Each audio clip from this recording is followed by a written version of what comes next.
ما شاء الله. طيب أبو فواز، بالنسبة للأغنام هاي ما شاء الله يعني واضح أنك مدرسة في موضوع تربية الأغنام هذه. العفو العفو. بالنسبة أنا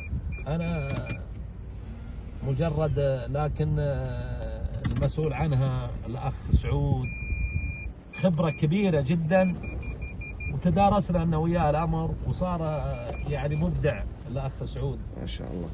سعود الهذيلي، يعني يعتبرون خبراء في النجد قديما.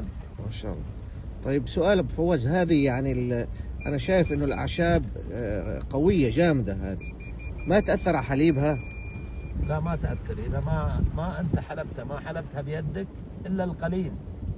فأزين للأم، سواء من ناحية إنها ما يجيها لا نزر ولا أشياء من هذه، ويكون الديد نظيف، وخلاص تعود بهمها أنه يرضع.